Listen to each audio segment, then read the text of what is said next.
You think you know this story. Thomas Edison, the greedy industrialist who stole credit from genius inventors and electrocuted elephants to win a business war. Nikola Tesla, the tragic visionary who died penniless because America crushed anyone too brilliant to profit from. The War of Currents, a simple tale of good versus evil, played out with copper wire and dynamos. Everything you believe about this rivalry is a lie, not because the facts are wrong, but because the truth is so much stranger than the mythology we've built around it. What actually happened between these two men doesn't fit the narrative we've been sold.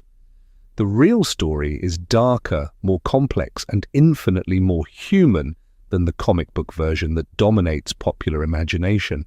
Before we go further, I need something from you. If you're finding this compelling, take a moment and hit that like button. Subscribe to the channel because this kind of deep research takes serious time and your support genuinely matters. And I'm curious, where are you watching from right now? Drop a comment and let me know what part of the world you're joining me from. I read every single one. Now let's destroy everything you thought you knew. February 11, 1847, a small house in Milan, Ohio. Nancy Edison gives birth to her seventh child, a boy with an unusually large head that concerns the attending physician. Samuel Edison, the father, works sporadically as a shingle maker. Money is tight. The family will move several times, always chasing opportunity that never quite materializes. The house smells of wood shavings and kerosene. Samuel's hands are perpetually raw from splitting cedar, his knuckles cracked and bleeding in winter. Nancy reads by candlelight, her fingers tracing words in books she's read dozens of times. The family has sold most of their possessions to pay rent. Young Thomas sleeps in a room shared with two siblings, where frost forms on the inside of the windows. The boy's formal education lasts approximately 12 weeks. His teacher calls him addled, too difficult to teach. Nancy pulls him out and educates him at home, feeding his ferocious curiosity with books from her own library. By age 12, he's selling newspapers on trains, turning a profit, learning the fundamental skill that will define his life. Find what people want, give it to them, get paid. But there's more to young Edison than simple entrepreneurship. On those train rides between Port Huron and Detroit, he watches everything: the way conductors check their pocket watches, the rhythm of the rails, the passengers' faces when they read news of war or scandal. He's learning not just to sell, but to read people, to understand what they need before they know they need it. He sets up a laboratory in the baggage car, begging chemicals from druggists, buying equipment with newspaper profits. The smell of sulfur and copper salts mingles with locomotive smoke. One day, a phosphorus bottle tips over, starting a fire. The conductor boxes his ears so hard he suffers hearing loss for the rest of his life. Edison is thrown off the train, his laboratory destroyed, but he's already learned what he needs. Experiments fail, money matters, and authority doesn't care about your genius if you threaten their property.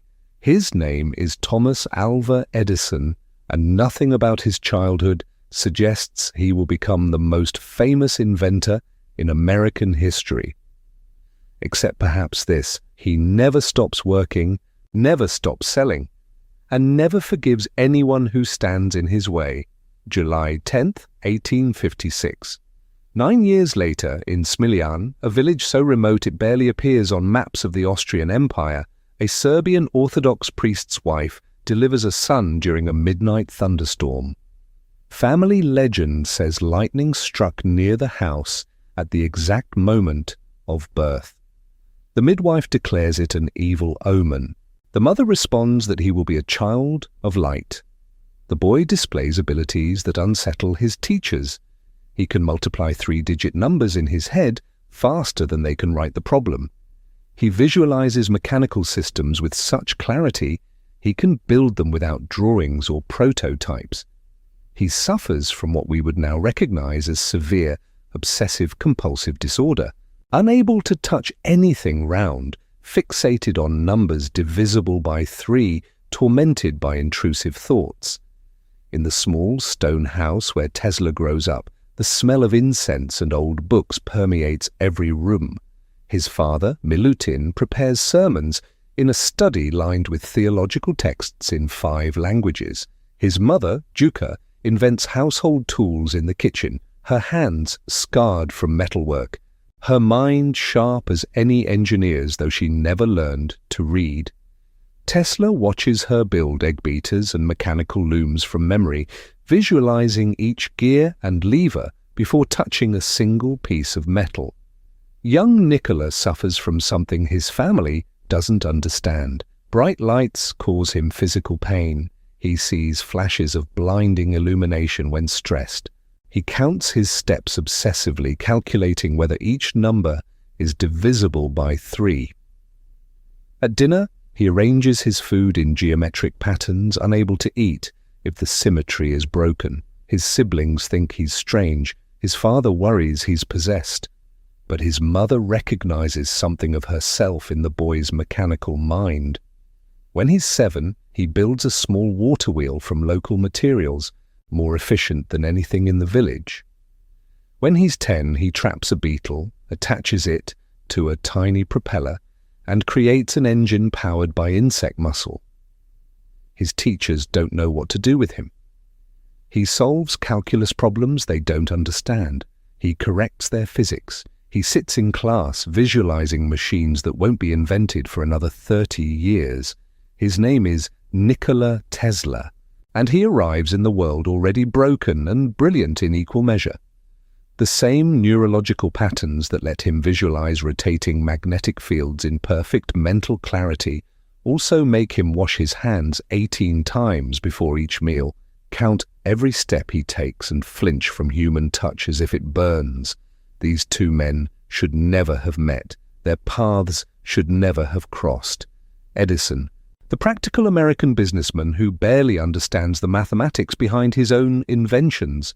Tesla, the European theoretician who can recite entire books from memory but can't balance a checkbook. But in 1884, those paths collide in New York City, and the impact will reshape civilization. Picture Tesla at 28, arriving at Edison Machine Works with a letter of recommendation from Charles Batchelor, Edison's Paris representative. The letter allegedly reads, "I know 2 great men, and you are one of them. The other is this young man." Whether Batchelor actually wrote those exact words, we'll never know. The letter doesn't survive, but the intention is clear. This strange Serbian deserves attention. Tesla stands at the entrance to the facility on Gurk Street, clutching a small leather bag containing everything he owns.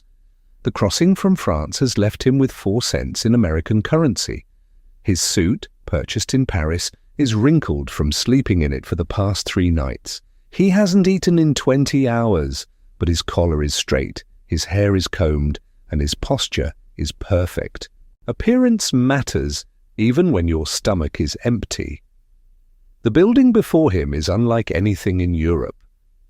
American industry has a different character, louder, dirtier, less concerned with elegance than with output. The noise hits him first, a cacophony of metal on metal, steam hissing, men shouting. The smell follows, machine oil, hot copper, ozone from electrical arcing, sweat, and coal smoke all mixing into an industrial perfume that will define his next year. Edison's operation in 1884 is not the gleaming laboratory of popular imagination. It's a factory floor, hot and loud and reeking of machine oil and ozone. DC generators the size of small buildings rattle the walls. Workers shout over the noise. This is industrial electricity in its infancy, dangerous and barely controlled. A foreman approaches Tesla, looking him up and down with unconcealed skepticism. Another European with fancy credentials and no practical experience.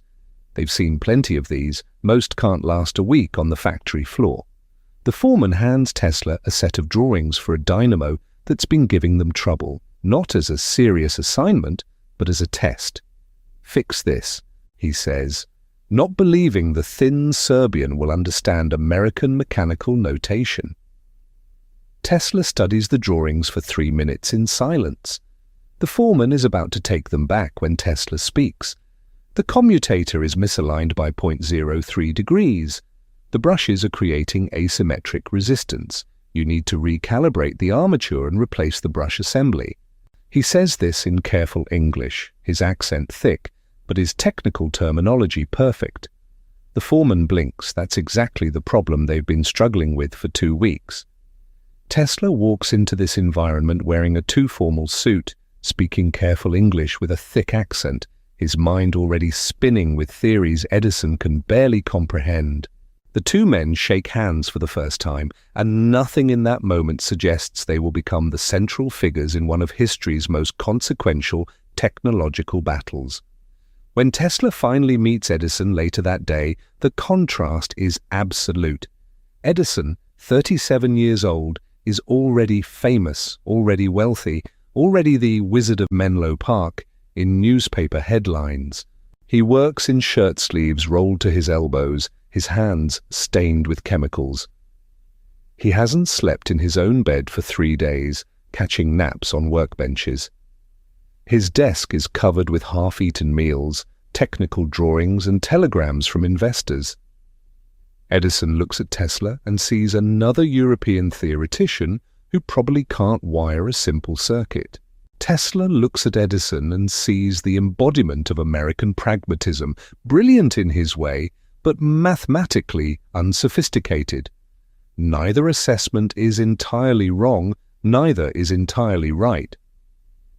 Bachelor says you're good with dynamos, Edison says, not looking up from a motor he's adjusting. I have some experience, Tesla replies, the understatement of the century. We'll see. Start tomorrow, 6 in the morning. $15 a week to start. Do good work, you'll get more.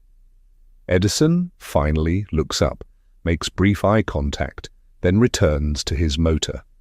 The interview is over. Tesla walks out into the New York evening with a job and nowhere to sleep. He spends his 4 remaining cents on bread and sleeps in a park, his leather bag, as a pillow.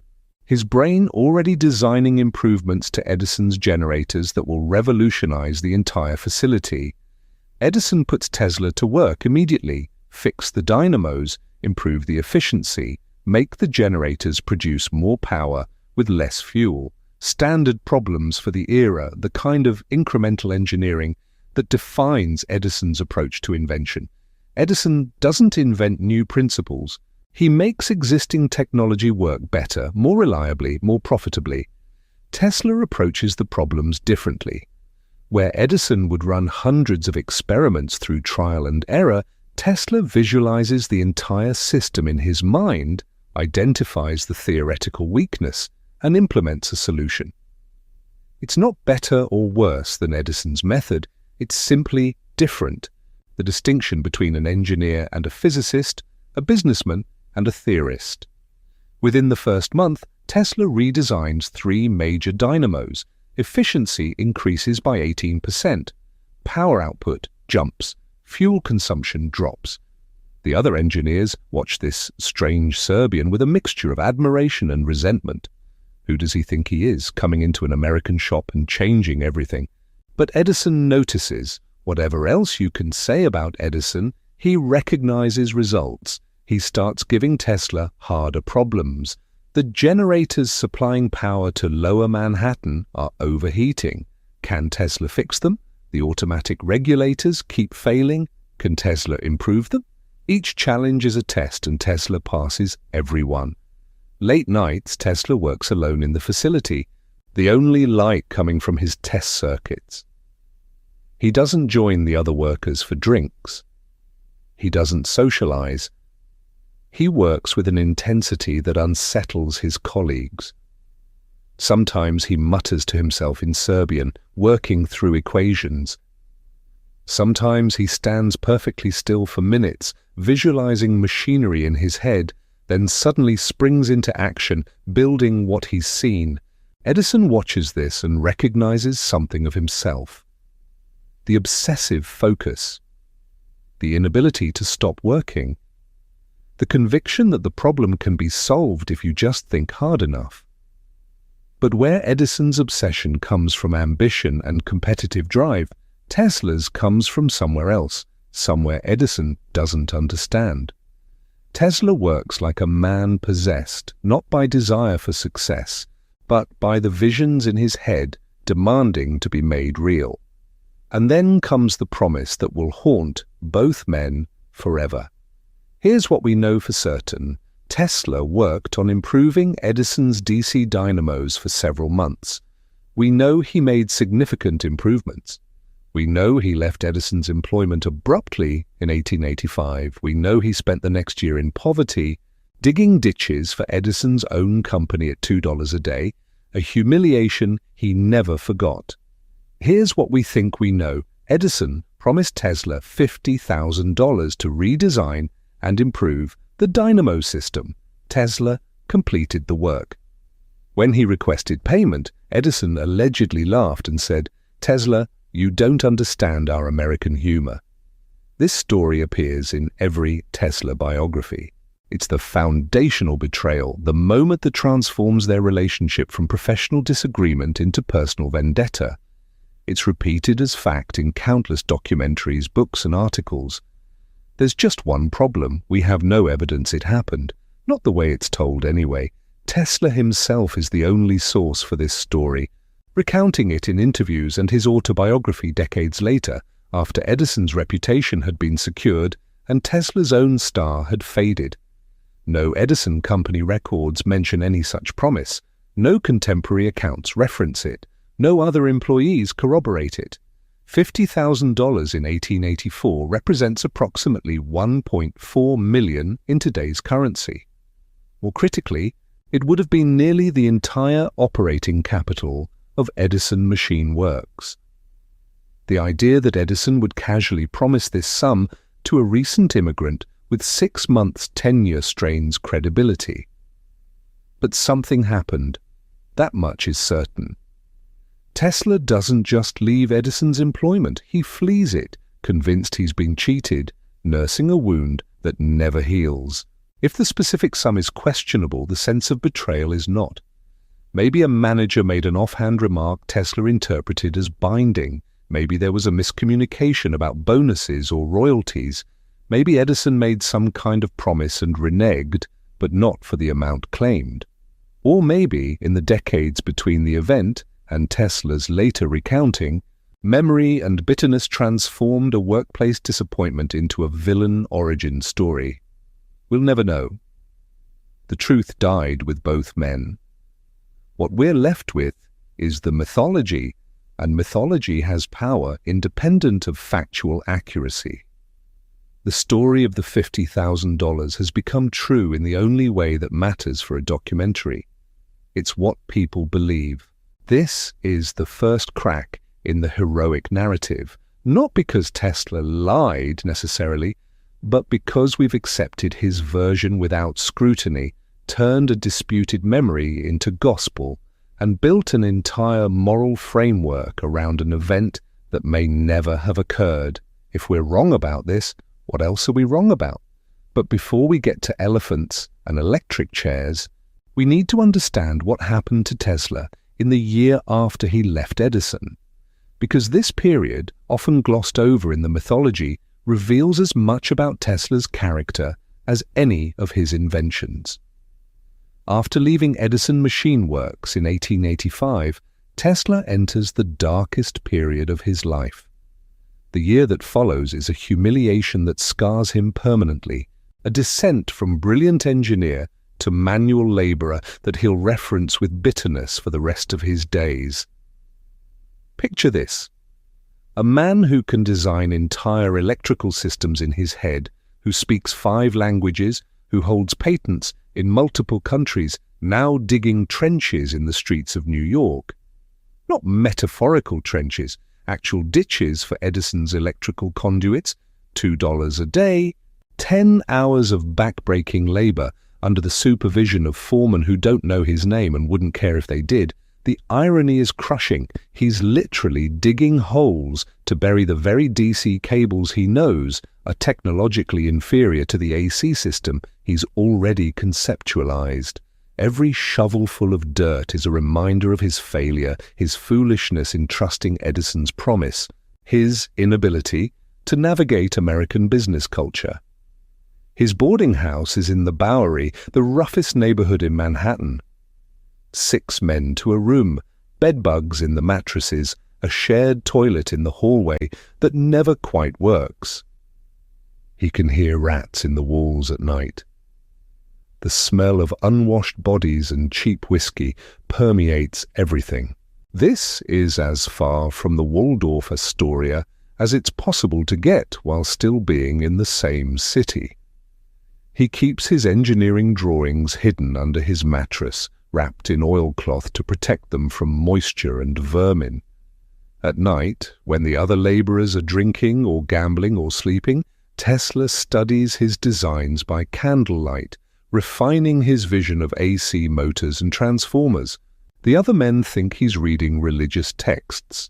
They leave him alone, this strange Serbian who doesn't drink, doesn't gamble, doesn't visit the brothels, just sits with his papers and mutters calculations in a language nobody understands. One night, a fellow laborer asks what he's working on. Tesla tries to explain alternating current polyphase motors, the mathematical elegance of rotating magnetic fields.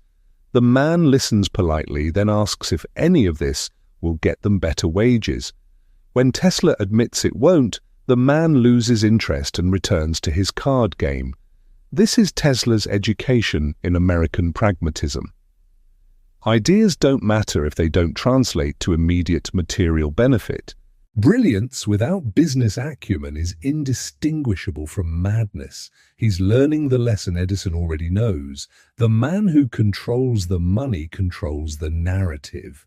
But Tesla isn't beaten yet. During his lunch break, sitting in the mud eating bread and water, he's making connections. The foreman knows an investor. The investor has a friend who knows a patent lawyer. The lawyer has a client interested in new electrical systems. 6 degrees of separation between a ditch digger and a possible future. In April 1886, Tesla meets Alfred S. Brown, a superintendent at Western Union, and Charles F. Peck, a New York attorney. He's still wearing his work clothes, can't afford anything better, but he's prepared. He unfurls his drawings on Brown's desk and begins to explain AC technology with such precision and passion that the 2 men forget they're talking to a day laborer. Brown and Peck see what Edison missed or refused to see. Tesla isn't just brilliant, he's solved a fundamental problem in electrical engineering. His polyphase AC system isn't theoretical fantasy. It's practical, scalable, and superior to anything currently available. They offer to fund a laboratory in exchange for equity in Tesla's patents. Tesla Electric Company forms in 1887. It's small, undercapitalized, constantly on the edge of failure. But it's his. For the first time since leaving Edison, Tesla has a workspace, equipment, time to develop his ideas. He files patents at a furious pace: AC motors, transformers, distribution systems. Each patent is another brick in the foundation of modern electrical infrastructure. The laboratory is in a rented space on Liberty Street, a fraction of the size of Edison's operation, but organized with obsessive precision. Every tool has a designated place. Every experiment is meticulously documented. Tesla works 18-hour days, sleeping in the lab more often than in his boarding house, eating irregularly, pushing his body past its limits because the visions in his head won't wait. He builds his first polyphase AC motor in this laboratory. When it runs for the first time, spinning smoothly without brushes or commutators, powered by alternating currents, 90 degrees out of phase, it's a moment of transcendent vindication. This is what he tried to explain to Edison. This is what Edison dismissed as impractical. And it works perfectly. Word spreads through the electrical engineering community. There's a Serbian inventor in New York who's solved the AC motor problem. Brown and Peck start taking meetings with larger investors. They need someone with deep pockets and manufacturing capability to turn Tesla's patents into an industry. They need George Westinghouse. George Westinghouse, in 1888, is 41 years old and already a titan of American industry. He holds over 300 patents. His air brake system has made railroad travel dramatically safer, saving thousands of lives. He's methodical, detail-oriented, and utterly convinced that AC power is the future of electrical distribution. When Westinghouse's representatives first approached Tesla about licensing his AC patents, there's mutual skepticism. Westinghouse's engineers have been working on AC systems independently. They don't necessarily need this unknown Serbian's designs. And Tesla, burned by Edison, is wary of signing away his innovations to another powerful industrialist. The meeting takes place in Pittsburgh at Westinghouse Electric Company headquarters. Tesla arrives expecting a brief technical presentation. Instead, Westinghouse himself attends, asking detailed questions about phase angles, transformer ratios, efficiency calculations. This isn't a businessman pretending to understand technology. This is an engineer interrogating a colleague. They talk for 6 hours. By the end, both men understand they need each other. Westinghouse has manufacturing capability and market access, but needs Tesla's superior motor designs. Tesla has revolutionary patents, but no way to bring them to scale. The partnership is logical, even inevitable. The contract they negotiate seems generous to Tesla: $60,000 cash, $2.50 per horsepower in royalties, and stock in Westinghouse Electric. It's more money than Tesla has ever imagined, and if AC succeeds, the royalties will make him wealthy beyond measure. But there's a detail Tesla doesn't fully appreciate. The contract binds his patents to Westinghouse's corporate strategy. If Westinghouse decides to modify the designs, Tesla can't object. If Westinghouse wants to sublicense to competitors, Tesla has no veto. He's traded ownership for opportunity, and while the trade makes sense financially, it costs him something essential: complete control of his vision. Westinghouse, for his part, is betting his company's future on this partnership. The $60,000 is significant, but the royalty obligations are potentially bankrupting if AC succeeds as fully as both men believe it will. It's a calculated risk, the kind that separates empire builders from cautious managers. Tesla moves to Pittsburgh to work directly with Westinghouse's engineers. It's a culture shock. These are practical men focused on making designs manufacturable and cost-effective. They want to simplify Tesla's motors, reduce the number of components, make them cheaper to produce. Tesla resists every change, seeing each simplification as a degradation of his vision. The conflicts are constant. Tesla insists on specific winding patterns for his motor coils. The engineers argue that simpler patterns would work fine and cost less. Tesla demands particular materials. The engineers point out that alternatives would be more readily available. Tesla wants precision manufacturing. The engineers explain that tight tolerances slow production and increase costs. It's Edison and Tesla all over again, except this time the roles are slightly different. Tesla is still the uncompromising theorist, but Westinghouse's engineers aren't wrong about manufacturing realities. There's a genuine tension between optimal design and practical production, and neither side fully appreciates the other's constraints. Westinghouse himself mediates these disputes with remarkable patience. He understands Tesla's genius, but also recognizes that the marketplace doesn't care about theoretical perfection. He needs products that work reliably and cost less than Edison's DC systems.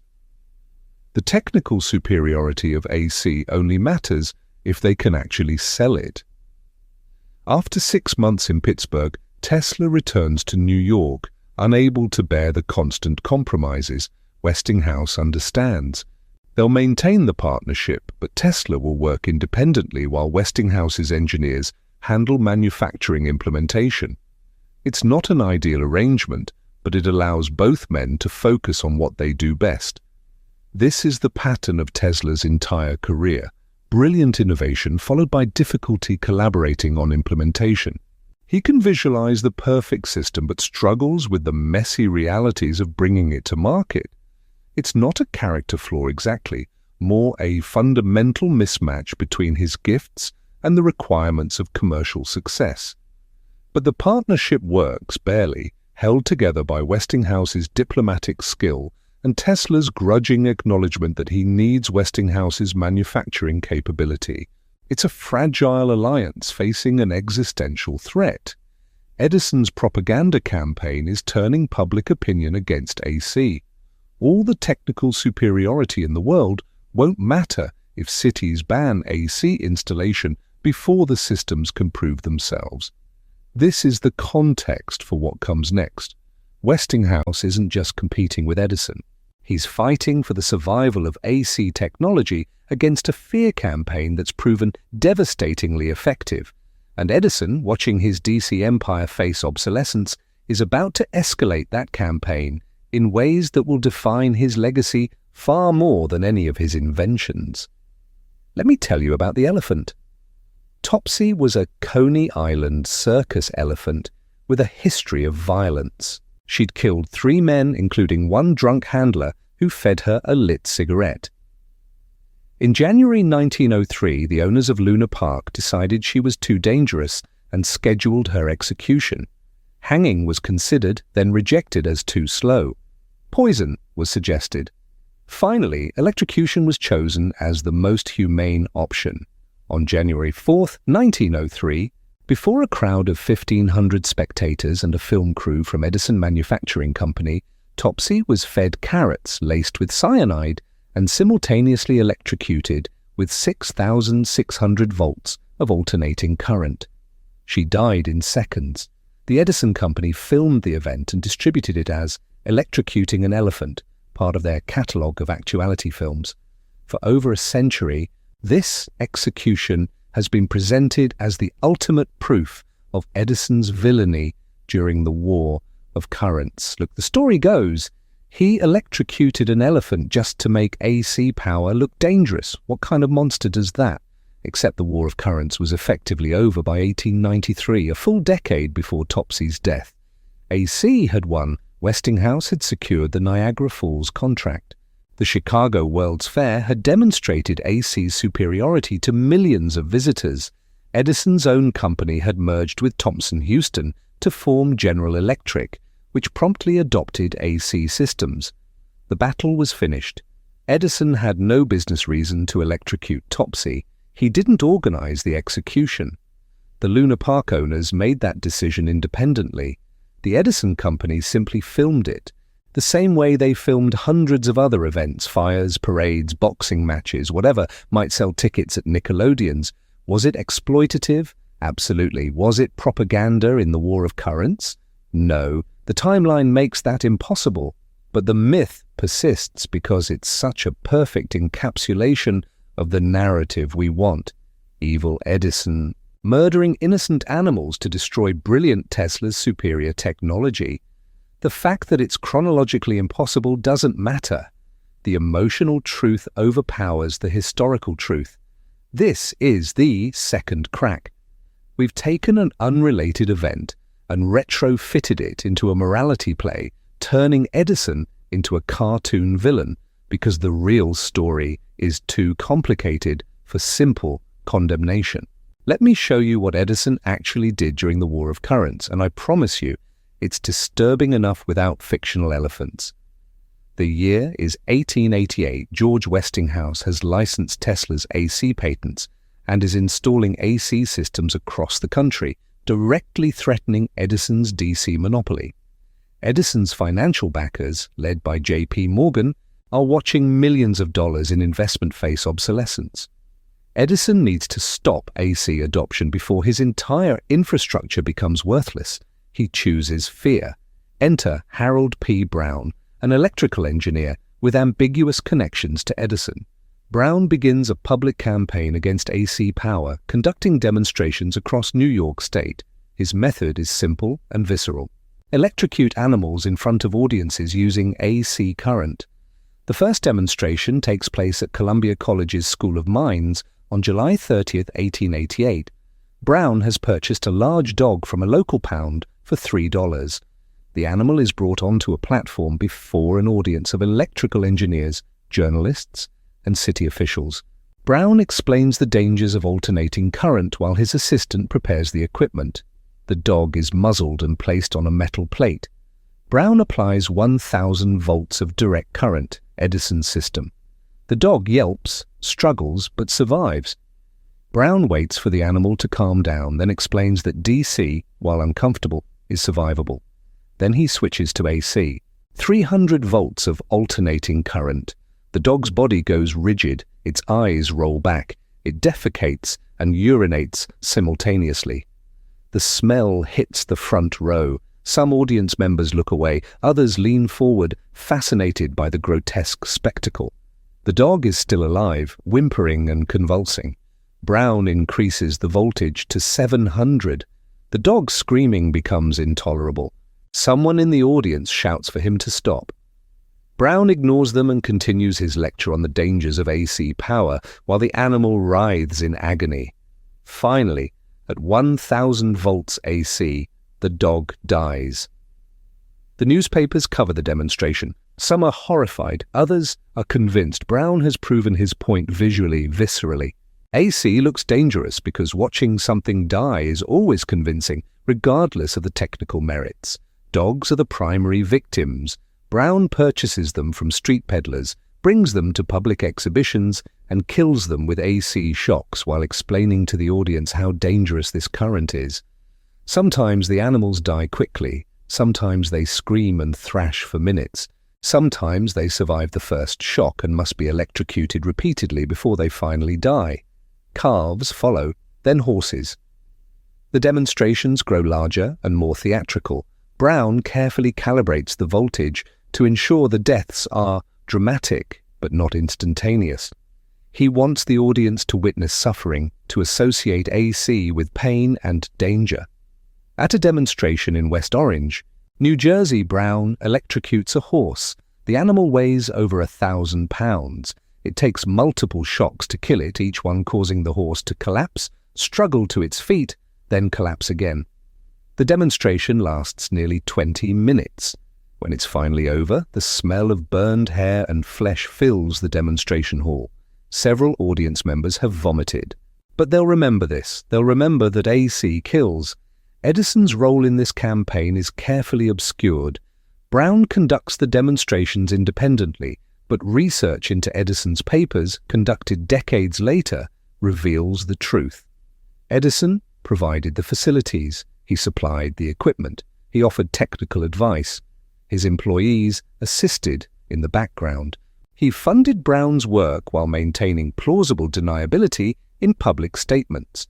When questioned directly, Edison claimed Brown was working independently. Technically true, functionally false. Edison orchestrated the campaign while keeping his hands clean enough to maintain his public image as a benevolent inventor.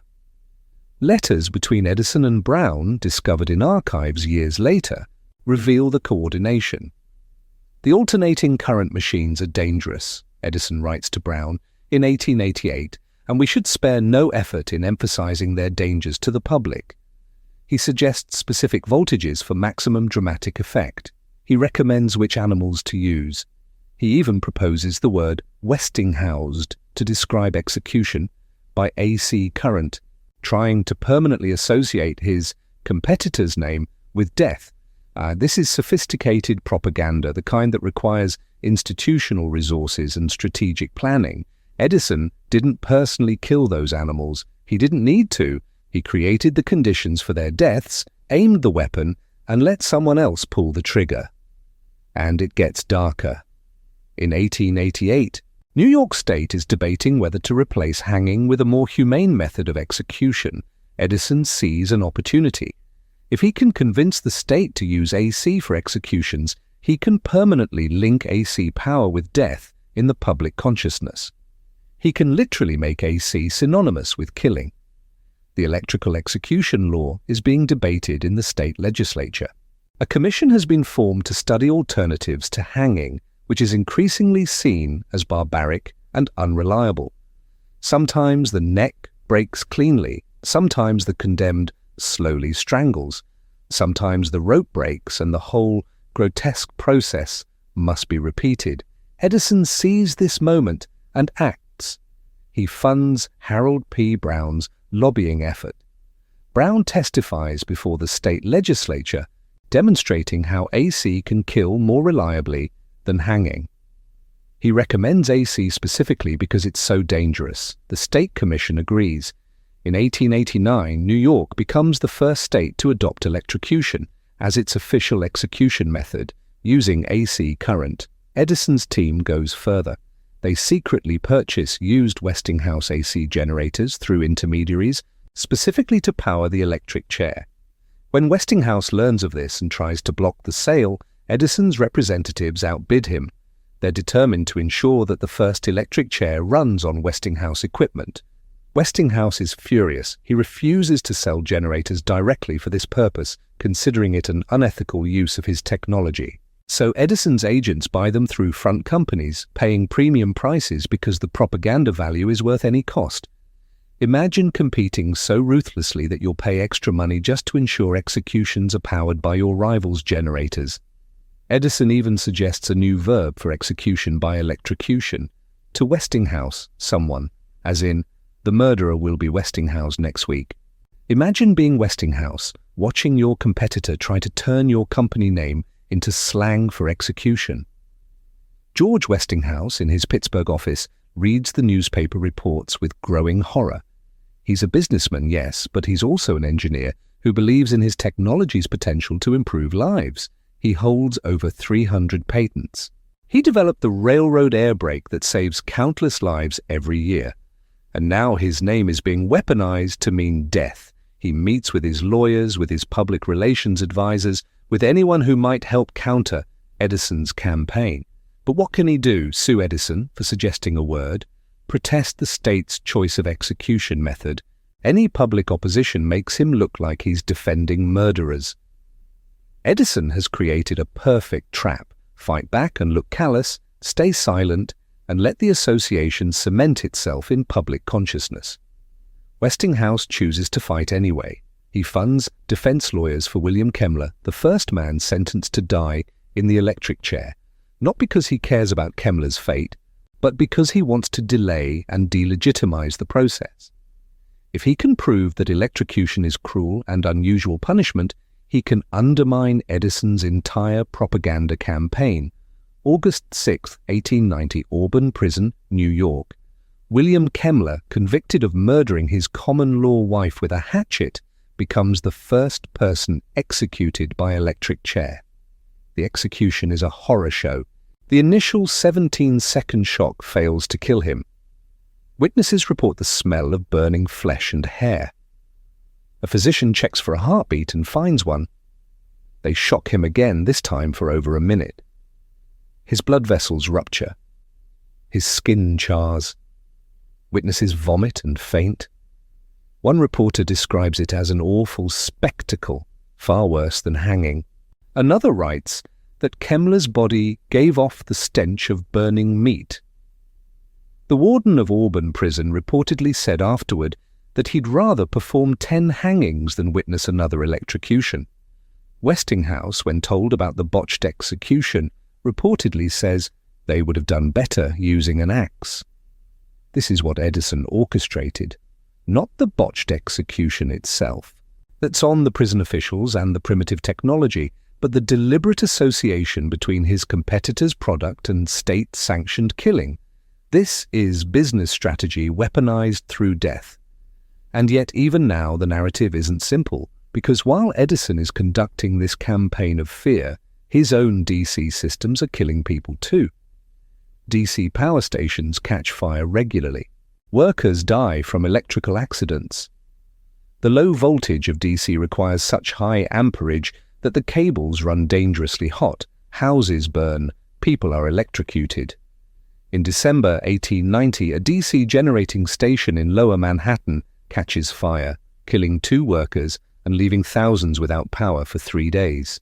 Edison's company issues a brief statement expressing regret, but emphasizing that electrical work is inherently dangerous. The newspapers bury the story on page 6. When a similar accident happens at a Westinghouse AC installation, Edison's publicists ensure it makes front-page news in every major newspaper.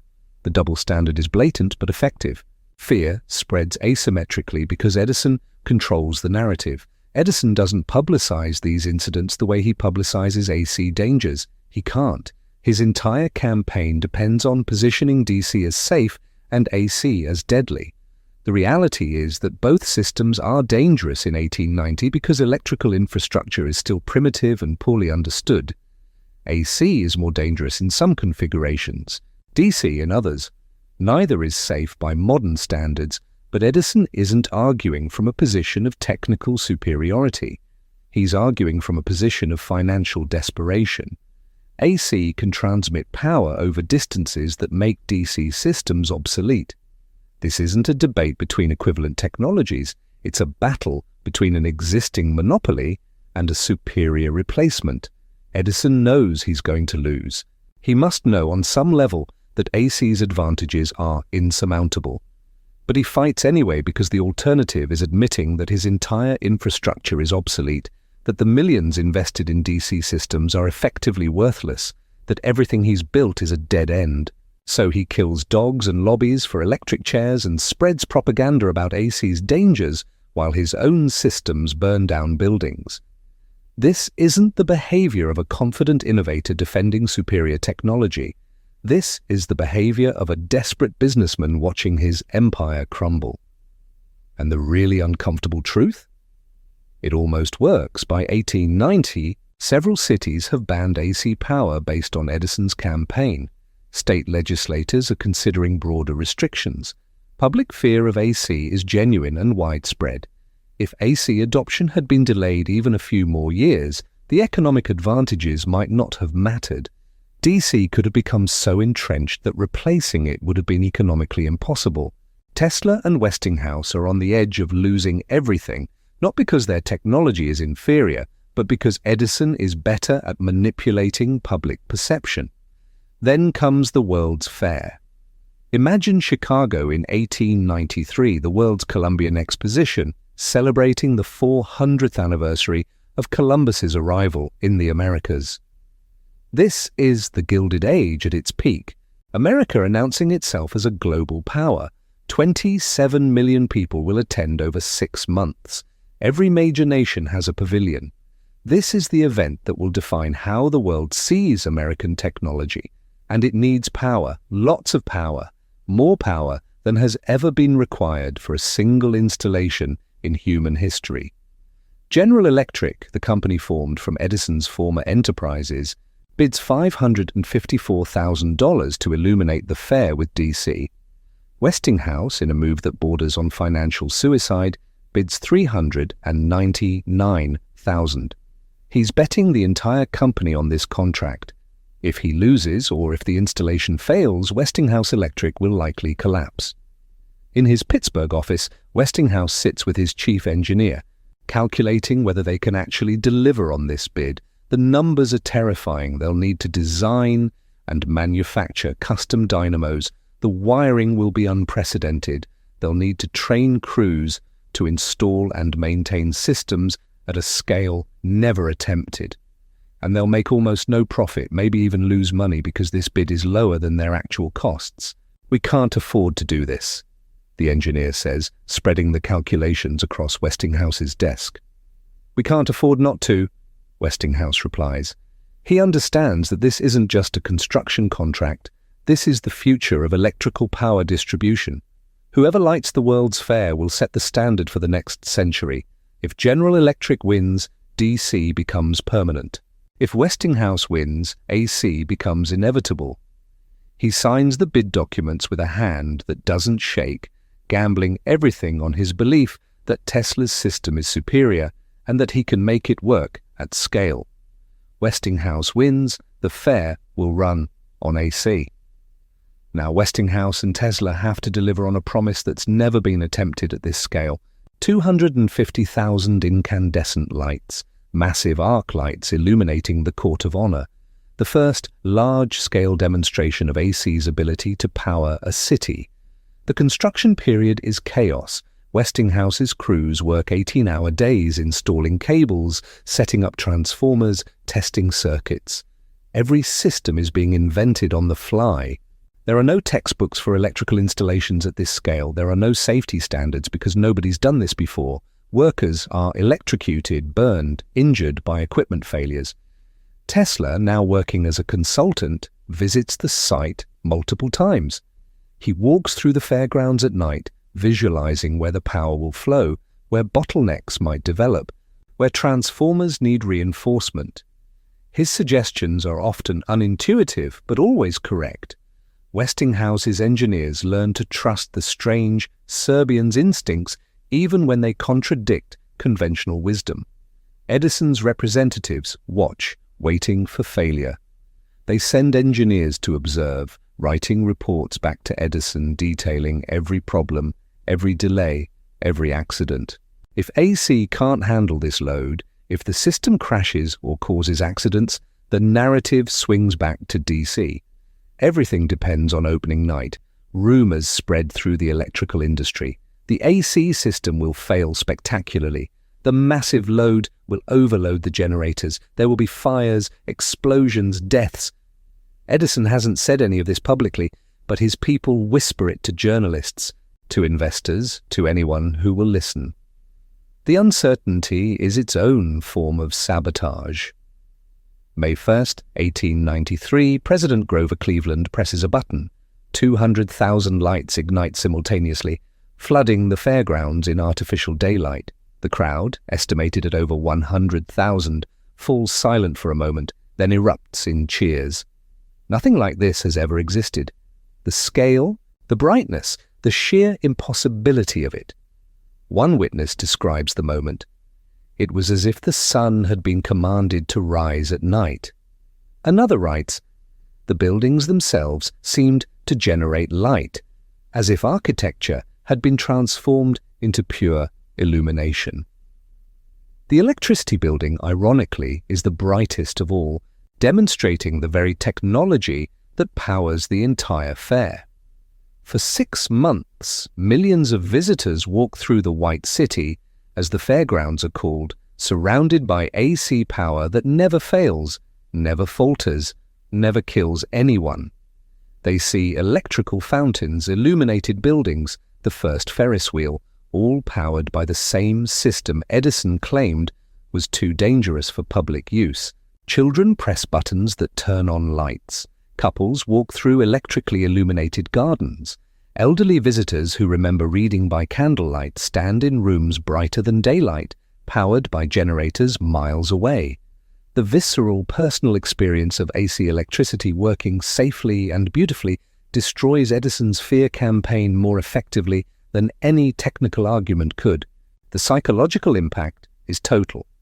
You can tell people AC is dangerous, but when they've walked through the most spectacular technological display in history, powered entirely by AC, powered so reliably it becomes invisible, those warnings lose their force. Edison's propaganda campaign dies at the Chicago World's Fair, not because he's proven wrong, but because he's proven irrelevant. The question is no longer, is AC safe? It's, how do we get this in our city? But Tesla's victory comes with a cost he doesn't yet understand. The same year as the World's Fair, the International Niagara Commission announces the contract for harnessing Niagara Falls. This is the prize that matters. Whoever wins this contract doesn't just get a construction project.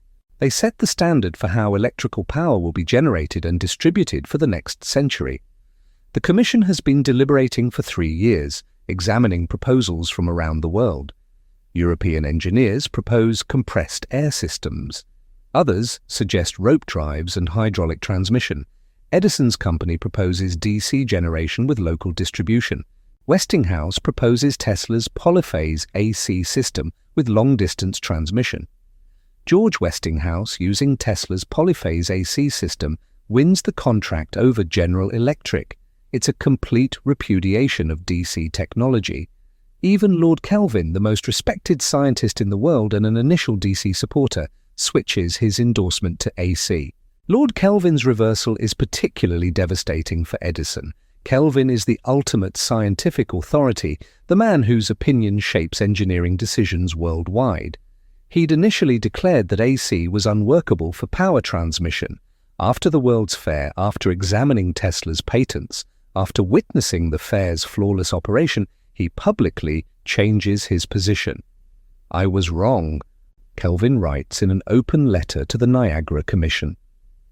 Alternating current, implemented through Tesla's polyphase system, represents the future of electrical distribution. No other system can match its efficiency and scalability. For Edison, this must feel like betrayal by physics itself. The ultimate scientific authority has declared his life's work obsolete. Construction begins in 1893. The plant goes online in 1895, and in 1896 AC power generated at Niagara Falls is transmitted 26 miles to Buffalo, New York, without significant loss. DC can't match this. The fundamental physics make it impossible. AC has won the war of currents decisively and permanently. This should be Tesla's moment of triumph. His system, his patents, his vision vindicated completely. The royalty contract he signed with Westinghouse in 1888 entitles him to $2.50 per horsepower of AC power generated. With Niagara Falls producing thousands of horsepower and AC systems being installed worldwide, Tesla is about to become staggeringly wealthy. And then in 1897 he tears up the contract. The official story is simple and heroic. Tesla learned that Westinghouse Electric was in financial trouble, threatened by the panic of 1893 and crushing debt payments. The royalty obligations would bankrupt the company, so Tesla, in a gesture of magnificent altruism, ripped up a contract worth millions and accepted a one-time payment of $216,000 instead. It's a beautiful story. Tesla, sacrificing personal wealth to save the man who believed in him, choosing friendship over fortune, proving he was never motivated by money. Except we don't actually know if that's true. Tesla's own accounts of this decision are vague and contradictory. Sometimes he claims it was entirely his idea, a spontaneous gesture of gratitude. Sometimes he suggests Westinghouse's representatives convinced him the company would fail otherwise. Sometimes he implies there was subtle coercion, pressure disguised as request. Westinghouse's financial records from this period show the company was indeed in serious trouble. The royalty payments were a genuine threat. But would they have actually bankrupted Westinghouse Electric? Maybe. Or maybe the company would have restructured, renegotiated other debts, found alternative financing. We do know that Westinghouse himself wasn't in the room when Tesla made this decision. We know there's no written record of the contract destruction. We know Tesla later expressed regret, not about the decision itself, but about what he lost. Here's what makes this so disturbing. If Tesla was coerced or manipulated into giving up his royalties, it means he was victimized twice. First by Edison's alleged broken promise, then by Westinghouse's financial representatives. It transforms his entire narrative from tragic genius to serial victim. But if he made the choice freely, if he genuinely valued his relationship with Westinghouse above wealth, then he can't also claim to have been destroyed by poverty. You can't be the altruistic inventor who rejected money and the tragic victim who died poor because America doesn't reward genius. Both narratives can't be true simultaneously. Tesla wants it both ways. He wants credit for the sacrifice and sympathy for the poverty, and we've given him both because the contradiction serves the mythology we've built around him. This is the third crack. Tesla isn't just a victim of American capitalism. He's an active participant in his own financial destruction, making decisions that benefit his emotional needs at the expense of his material security, then blaming external forces for the predictable consequences. Let me show you just how complicated Tesla actually was. By 1900, Tesla is a celebrity. Not struggling, not forgotten, not marginalized. He's famous. J.P. Morgan is funding his work. Robert Underwood Johnson, editor of Century magazine, regularly publishes his articles. Mark Twain visits his laboratory and poses for photographs in front of Tesla's electrical demonstrations. Tesla dines at Delmonico's, the most expensive restaurant in New York, ordering elaborate meals he barely touches. The Waldorf Astoria becomes his home, his laboratory, his stage. He entertains visitors in his suite, demonstrating electrical phenomena that seem like magic. He stands between two massive coils, electricity arcing across his body, his hair standing on end from the voltage, completely unharmed because he understands the physics better than anyone alive. Mark Twain, gruff and skeptical, visits Tesla's Houston Street laboratory in 1894. Tesla demonstrates wireless electrical transmission, lighting bulbs without wires, creating artificial lightning that fills the room with ozone and light. Twain stands on a platform that vibrates with high-frequency oscillation, laughing as the sensation courses through him. "It feels like internal massage," Twain says. "I could stand here all day." "Please don't," Tesla warns. "The effect on your digestion will be sudden and unfortunate." Twain ignores him, enjoying the sensation. 10 minutes later, he's racing for the bathroom, his intestines stimulated beyond comfort by the oscillating platform. Tesla had tried to warn him. It becomes one of Twain's favorite stories, told at dinner parties for years afterward. He's living at the Waldorf Astoria, one of the most luxurious hotels in the world. His laboratory on Houston Street is packed with equipment. He's filing patents, conducting experiments, giving interviews. This is not a man being suppressed by the establishment. This is a man at the peak of his fame, and he's increasingly unmoored from reality. Tesla begins making claims that alarm even his supporters.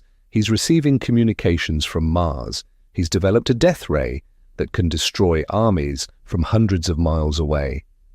He's on the verge of wireless power transmission that will make electrical infrastructure obsolete. He's discovered a new form of energy that violates known physics. Some of this is legitimate experimentation in uncharted territory.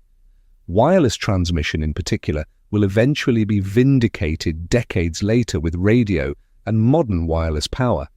But much of it is grandiose delusion, unsupported by mathematics or experimental evidence. His behavior grows more erratic. He develops phobias so severe they interfere with basic functioning. He can't stand to touch anything round, which makes shaking hands a nightmare. He becomes obsessed with the number 3, requiring everything in his life to be divisible by 3. He walks around blocks 3 times before entering buildings. He uses 18 napkins at every meal, one set of 3 for each course. A waiter at Delmonico's remembers Tesla's routine. He'd arrive exactly at 8:15 every evening. He'd request table number 18. He'd order 9 courses, though he'd barely touch most of them. He'd use exactly 18 napkins, arranged in 6 stacks of 3. If anything disrupted this pattern, he'd leave without eating. These aren't charming eccentricities. These are symptoms of severe obsessive-compulsive disorder, probably worsened by the repeated electrical shocks he's subjected himself to during experiments. His mental health is deteriorating visibly. His claims about Martian communications come from experiments with radio frequency equipment at his Colorado Springs laboratory in 1899. He detects regular, rhythmic signals that he can't explain through any terrestrial source. They must be artificial, they must be intentional, they must be from Mars. In reality, he's probably detecting natural radio emissions from Jupiter, or possibly reflections of his own signals. But Tesla announces to the press that he's received messages from another world. The newspapers love it. Scientists are embarrassed. His supporters worry he's damaging his credibility.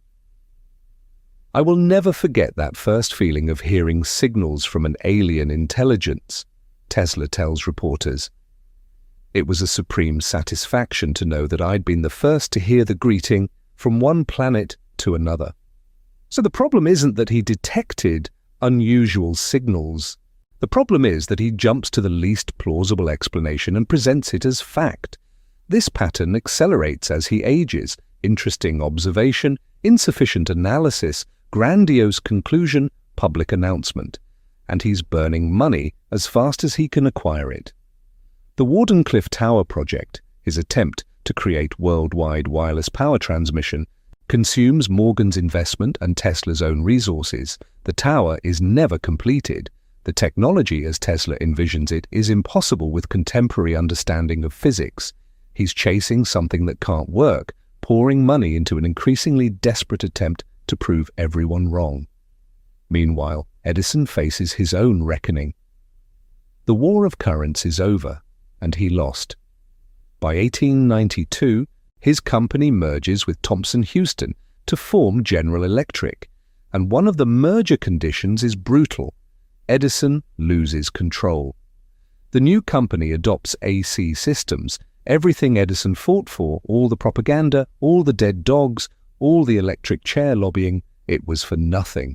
General Electric's board doesn't want Edison's vision. They want profit, and AC is more profitable.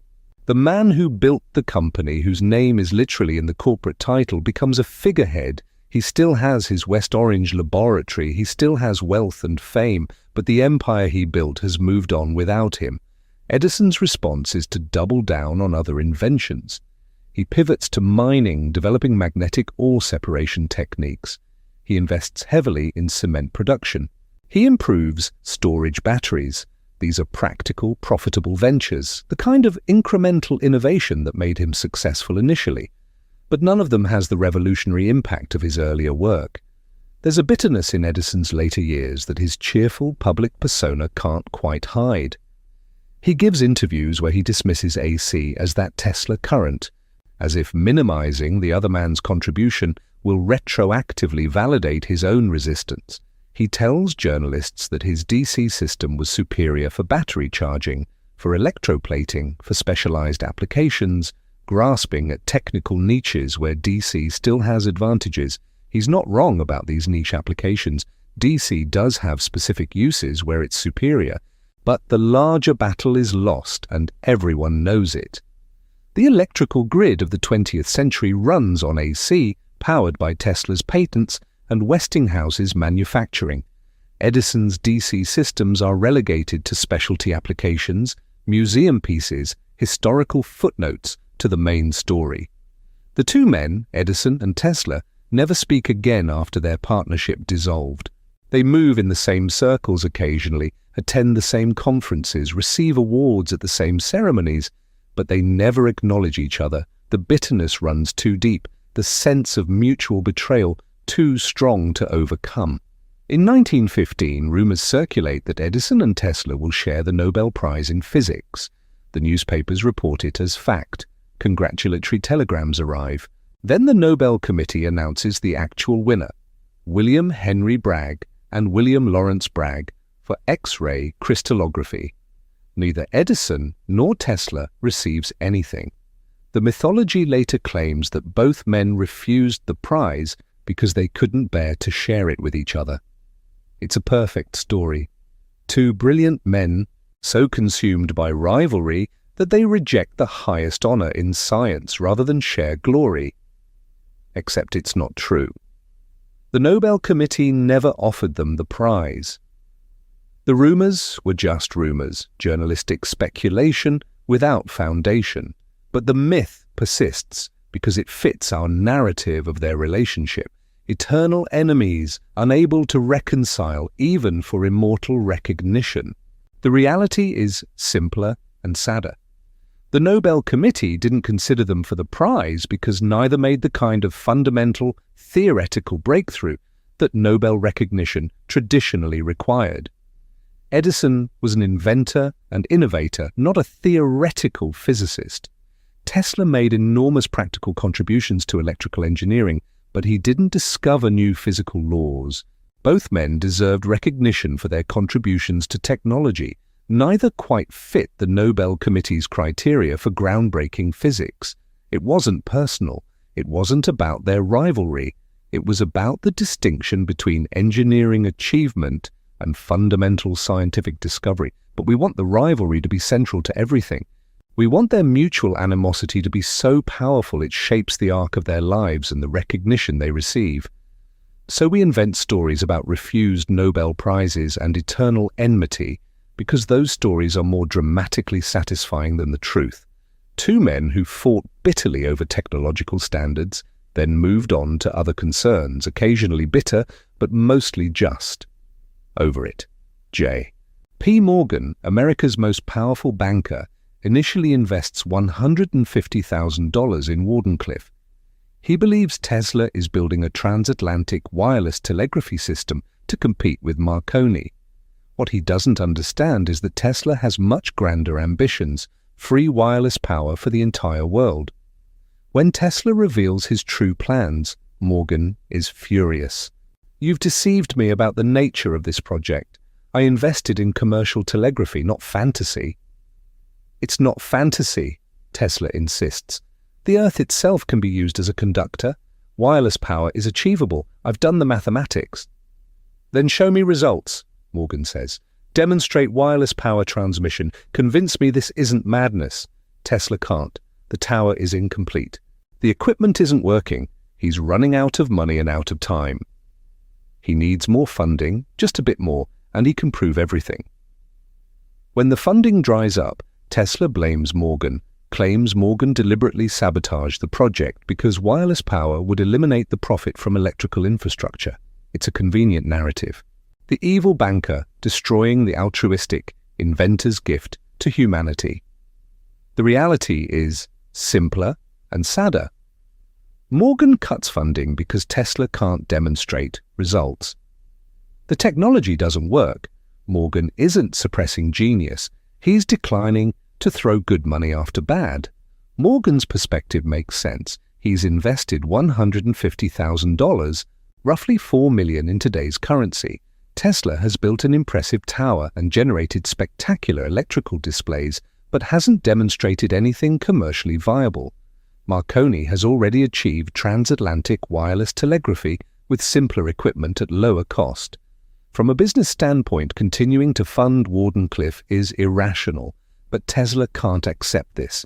In his mind, the only reason Wardenclyffe fails is external sabotage.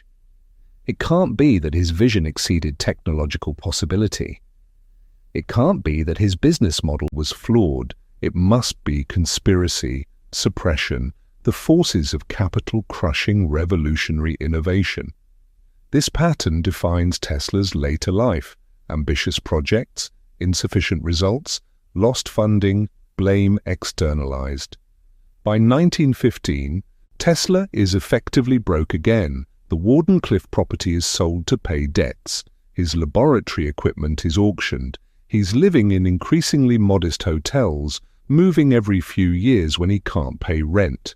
But here's what's strange. He's not homeless. He's not destitute. He's not starving in the streets. Westinghouse provides a monthly stipend, quietly, without publicity. Various admirers send money. He's poor by the standards he once enjoyed, but he's not the broken pauper of legend. The Hotel St. Regis becomes his home from 1922 to 1923. When he can't pay the bills, he moves to the Hotel Pennsylvania. When he can't pay there, he moves to the Hotel Governor Clinton. Each move is a step down in prestige, but he's never on the street. He's never without a room. The hotel managers know he's famous. Some let him stay without payment, hoping his presence adds prestige. Others are convinced he'll pay eventually. He owes the Waldorf Astoria $20,000 when he finally leaves. They never collect. How do you sue the most famous inventor in America? The publicity would be terrible. They write off the debt and consider it the cost of having hosted a legend, and he's still famous. In 1917, he receives the Edison Medal from the American Institute of Electrical Engineers, the field's highest honor. He initially refuses it, can't stomach accepting an award named after his enemy. Friends eventually convince him to accept. The ceremony is awkward, but respectful. When Tesla finally agrees to accept the Edison Medal, he arrives late to the ceremony, wandering outside the venue feeding pigeons. His friend B.A. Behrend has to find him and convince him to come inside. Tesla's acceptance speech is brief and focuses not on his achievements but on his vision of the future: wireless power, abundant energy, technology serving humanity rather than profit. The audience applauds politely, uncomfortably. They're honoring his past contributions while uncomfortably aware that his present claims are increasingly disconnected from reality. In 1931, Time magazine puts him on the cover for his 75th birthday. The celebration at the Hotel New Yorker draws scientific luminaries from around the world. He's honored, celebrated, recognized. The birthday celebration includes messages from Albert Einstein, Robert Millikan, and other Nobel laureates. The Yugoslav consulate sends an elaborate delegation. Dozens of scientists, journalists, and admirers crowd the ballroom. Tesla, 75 years old, thin and dignified in his formal suit, addresses the crowd. "I have made many discoveries that were too far ahead of their time," he says. "Some call me a dreamer. Perhaps they are right. But I have dreamed things into existence that now light cities and power industries. Perhaps my current dreams will also become reality." The audience applauds. It's simultaneously triumphant and tragic. They're celebrating his undeniable historical contributions while aware that his current work consists largely of unfulfilled promises. This is not a forgotten man. This is not someone whose genius went unrecognized. Tesla received plenty of recognition during his lifetime. What he didn't receive was unlimited funding for increasingly impractical projects and universal acceptance of claims he couldn't substantiate. The narrative that Tesla died unknown and unappreciated is simply false. He died poor, yes, but poor by choice as much as circumstance, poor because he made terrible financial decisions and refused to compromise his vision, even when that vision exceeded technological possibility. And that brings us to January 7, 1943, room 3327 of the New Yorker Hotel. Tesla hasn't left his room in days. He's 86 years old, suffering from coronary thrombosis. The "Do Not Disturb" sign has been on his door for 2 days. A maid finally enters and finds him dead in bed, surrounded by papers covered in mathematical notations, pigeons cooing on the windowsill. The hotel maid, Alice Monaghan, enters the room expecting to find Tesla sleeping, or perhaps annoyed at being disturbed. Instead, she finds him lying perfectly straight on the bed, hands folded across his chest, his face peaceful. The papers surrounding him contain equations she can't understand. A white pigeon sits on the windowsill looking in, as if waiting for him to wake. The FBI arrives before the body is cold. They seize all his papers, claiming national security concerns. Tesla was born in Serbia, technically an enemy nation during World War II. His claims about death rays and directed energy weapons, however absurd, make his notes potentially valuable to the war effort. John G. Trump, an MIT professor and uncle of future President Donald Trump, evaluates Tesla's papers for the government. His report is devastating. Most of the claims are speculative and would not work. There are no secret superweapons. There are no revolutionary discoveries. It's the work of a brilliant mind that's been declining for decades. Trump's official report to the FBI reads, "His thoughts and efforts during at least the past 15 years were primarily of a speculative, philosophical, and somewhat promotional character, often concerned with the production and wireless transmission of power, but did not include new, sound, workable principles or methods for realizing such results. In academic language, Trump is saying, "The emperor has no clothes.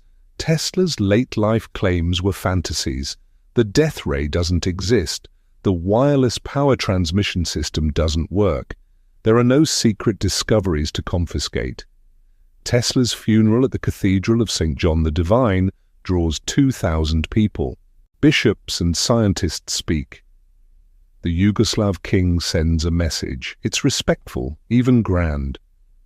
But the newspapers barely cover it. America is at war. Tesla's death, however historically significant, is a footnote in wartime news cycles. Compare this to Edison's death 12 years earlier. When Edison died in 1931, President Herbert Hoover requested that Americans dim their lights at the exact moment of his funeral to honor the man who brought electrical light to the world. Millions complied. The nation essentially paused to mourn its greatest inventor. Tesla gets a funeral and an obituary. Edison gets a national moment of silence. This disparity is the foundation of the Tesla mythology. Look, the story goes at how America treated its true genius versus the commercial hack who took credit for others' work. Tesla died alone and forgotten while Edison was celebrated as a hero. It's proof of everything wrong with capitalism, with American values, with who we choose to honor. Except it ignores that Edison's achievements were more immediately visible and comprehensible to average Americans. He didn't just invent things, he built systems that people used every day: electric lights in homes, phonographs in parlors, motion pictures in theaters. Edison's inventions were tangible and personal.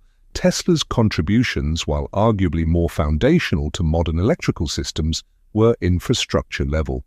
People didn't think about AC versus DC when they flipped a light switch.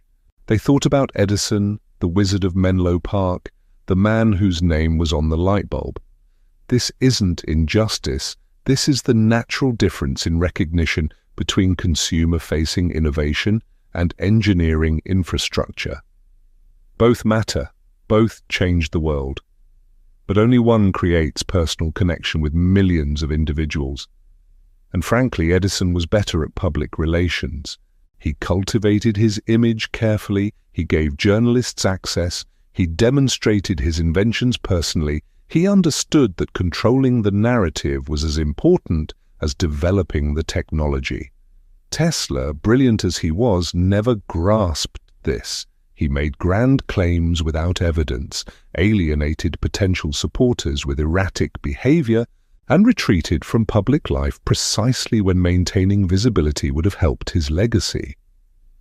You can't spend the final decades of your life as an increasingly reclusive eccentric, making unsubstantiated claims about death rays and Martian communications, then complain that people don't take you seriously as a scientist. Tesla's obscurity and death was partially self-inflicted, but something happened after Tesla died that transformed everything. For 40 years, Tesla remained a footnote in engineering history. His name appeared in textbooks on electrical systems. Specialists knew his contributions, but to the general public, Edison remained the face of electrical innovation. Then came the Internet. In the 1990s and early 2000s, as online communities formed around technology and science, Tesla was rediscovered. His story hit every note that resonated with early Internet culture: the misunderstood genius, the eccentric outsider, the man whose radical ideas were suppressed by mainstream institutions, the visionary who saw the future before anyone else. The contrast with Edison was perfect for the narrative.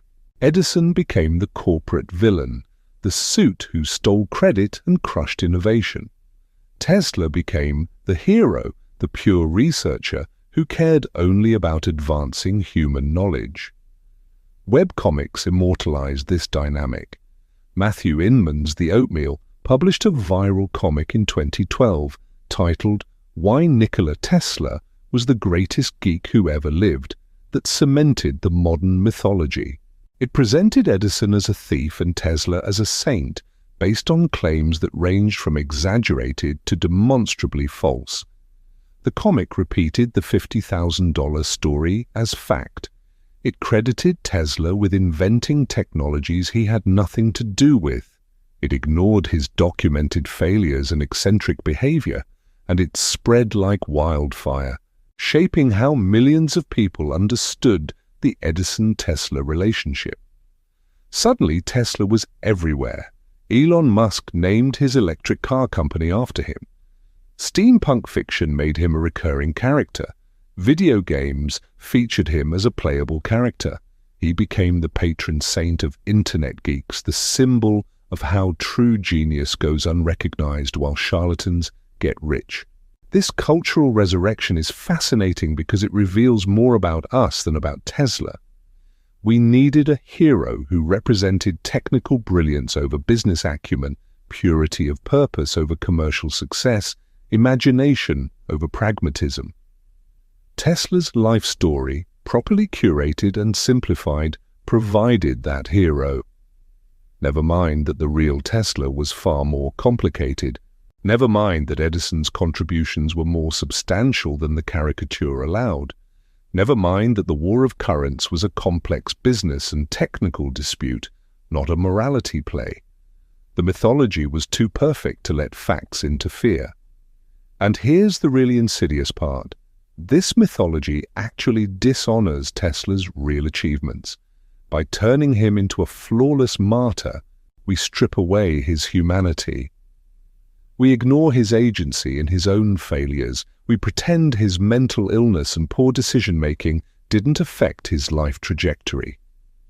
We transform a brilliant, flawed, fascinating man into a cardboard saint. The real Tesla was so much more interesting than the mythology. He was a genuine visionary whose ideas about wireless power transmission were decades ahead of their time. He was also a man whose obsessive-compulsive disorder made normal social interaction nearly impossible. He made foundational contributions to electrical engineering. He also made absurd claims about communicating with Mars that embarrassed his supporters. He could visualize complex mechanical systems with perfect clarity in his mind. He also believed that bathing regularly was unhealthy and that celibacy increased mental powers.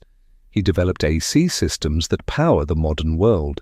He also died feeding pigeons in a hotel room, convinced he'd had a romantic relationship with one particular white bird. Tesla's relationship with that white pigeon becomes the defining relationship of his final years. He feeds the birds daily, spending significant portions of his meager income on birdseed. Hotel staff remember him standing in the park for hours, pigeons covering his arms and shoulders, talking to them softly in Serbian. There was one pigeon, a beautiful bird, pure white with light grey tips on its wings. Tesla told a friend shortly before his death. That pigeon was the joy of my life. I loved that bird. I loved it as a man loves a woman, and she loved me. When she died, something went out of my life. I knew my life's work was finished.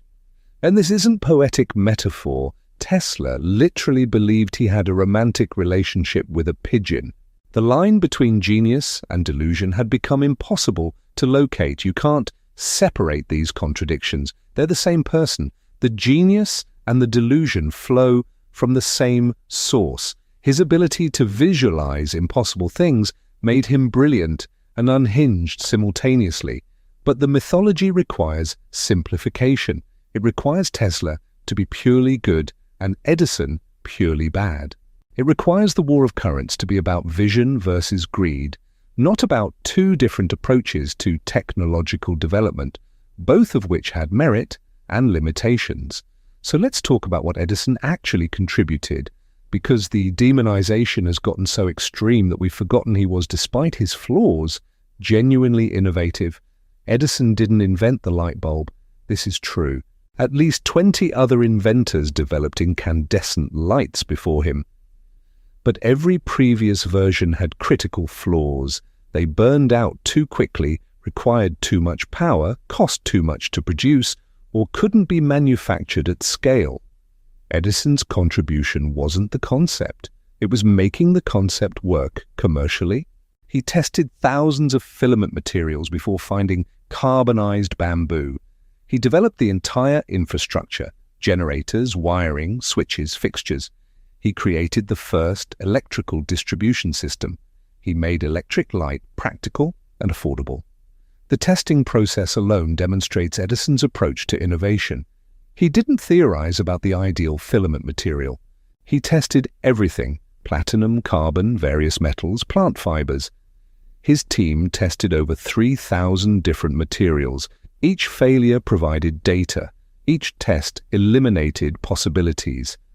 Eventually, systematic experimentation produced carbonized bamboo filament that could burn for over 1,200 hours.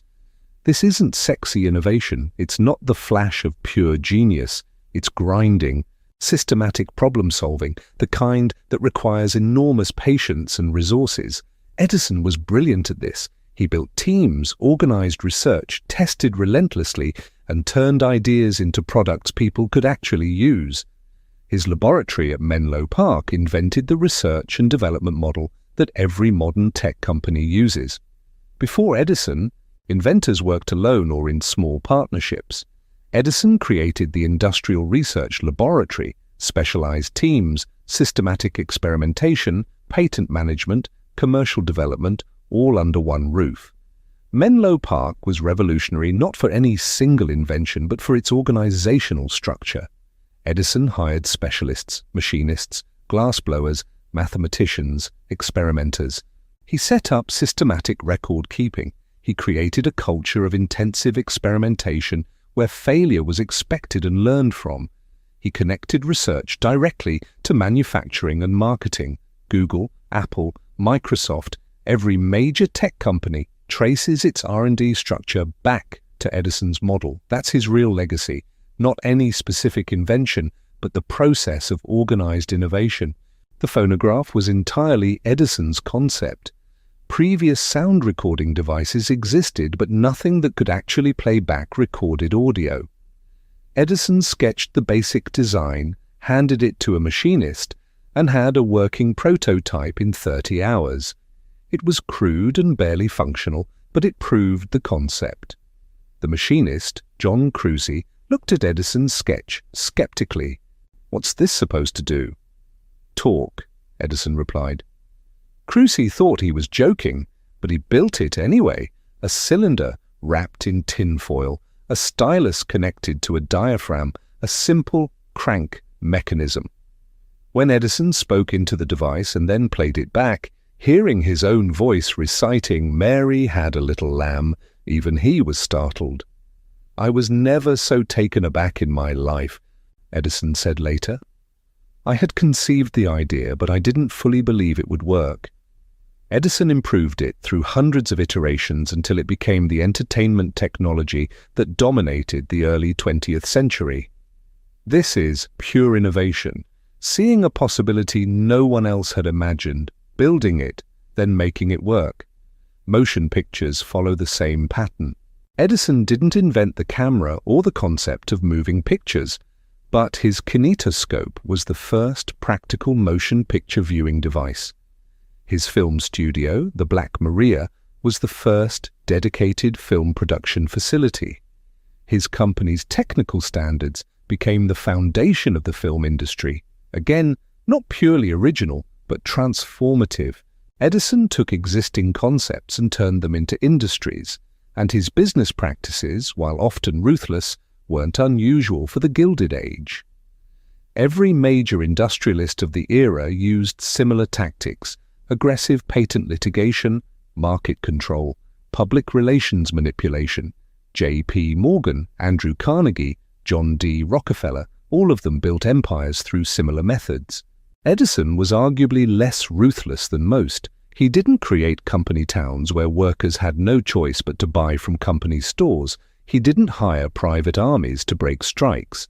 He paid relatively well and provided steady employment for thousands of workers. His Menlo Park and West Orange facilities were known for decent working conditions by the standards of the era. Workers put in long hours, certainly, but they were paid on time, had job security, and weren't subjected to the brutal treatment common in coal mines or steel mills. Edison's employees often spoke of him with genuine affection, even after leaving his employ. His anti-AC campaign was dirty and unethical, no question, but it wasn't uniquely evil by the standards of his time. It was standard competitive practice in an era with minimal business regulation. We judge him harshly now because we hold him to modern ethical standards he didn't share and wouldn't have understood. This doesn't excuse the animal killings, this doesn't excuse the electric chair propaganda, but it contextualizes it. Edison wasn't a monster, he was a product of his era, using the tools available to defend his business interests, no better or worse than his competitors. The tragedy is that both men's real contributions get lost in the morality play we've constructed.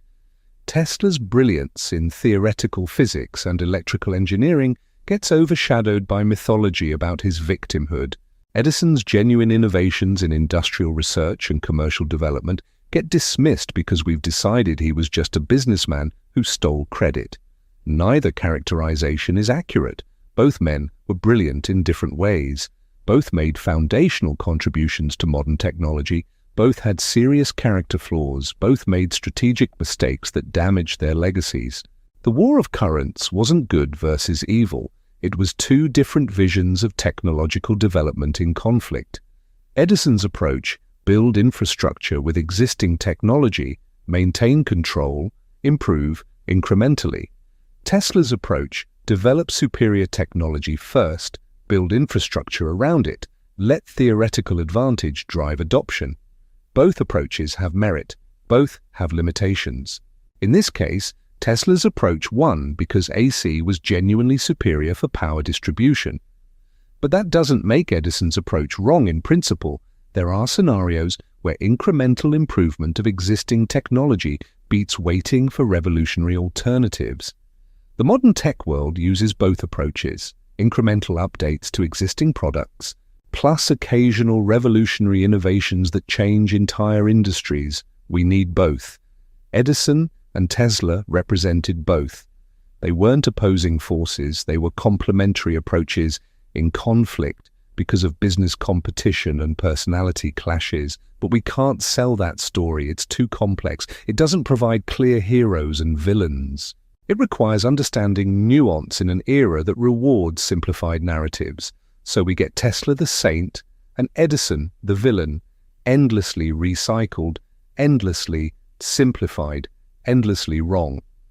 Let me show you what this oversimplification costs us.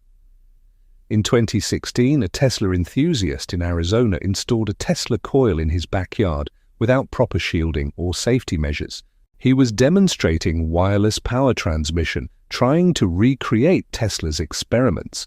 The coil produced a massive electrical field that interfered with neighbors' electronics and created a fire hazard.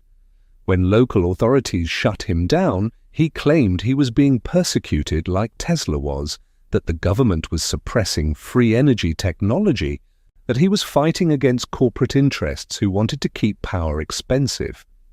This is the dangerous consequence of Tesla mythology. People who don't understand the physics believe they can recreate his experiments, assume any failure must be due to external suppression rather than flaws in their approach, and put themselves and others at risk. Tesla's legitimate contributions to electrical engineering get conflated with pseudo-scientific claims about free energy and suppressed technology. Con artists use his name to sell impossible devices. Conspiracy theorists invoke him to claim working cold fusion reactors are being hidden by oil companies. None of this honors Tesla's real work. It actively damages scientific literacy by suggesting that established physics might be wrong and lone geniuses with no peer review might be right. Similarly, the demonization of Edison damages understanding of how innovation actually works. Students learn that Edison was just a businessman who stole from real inventors. They don't learn about systematic experimentation, team-based research, or the importance of commercial viability in technological development. They learned to romanticize the lone genius and dismiss the institutional work that actually brings innovations to market. This creates unrealistic expectations about how scientific progress happens and devalues the unglamorous work of engineering, manufacturing, and incremental improvement. The mythology around both men actively harms technological education. We need the real stories, complications and all, because the real stories teach useful lessons about innovation, business, ethics, and the messy interaction between all three. So what are the real lessons? First, technical superiority doesn't guarantee market success. AC was objectively better for power transmission, but it needed Westinghouse's business expertise and the World's Fair demonstration to overcome Edison's propaganda and infrastructure advantages. Pure innovation isn't enough. You need market strategy. Second, business ethics matter, but they're not simple. Edison's anti-AC campaign was unethical and probably ineffective.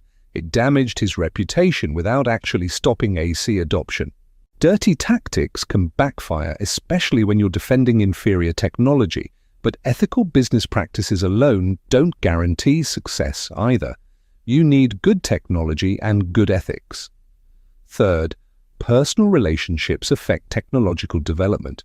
If Tesla had maintained better relationships with financial backers, if he'd been willing to compromise on some experimental claims, if he'd managed his public image more carefully, his later projects might have succeeded. Brilliance without social skills is limiting. Fourth, mental health affects innovation. Tesla's OCD and possible other conditions shaped his approach to invention. His ability to visualize complex systems was probably related to the same neurological patterns that created his compulsions. We can't separate the genius from the illness. Understanding this matters for how we support and work with brilliant people who have mental health challenges. Fifth, mythology distorts history. The stories we tell about Edison and Tesla reveal our values and biases. We want heroes and villains. We want clear moral lessons.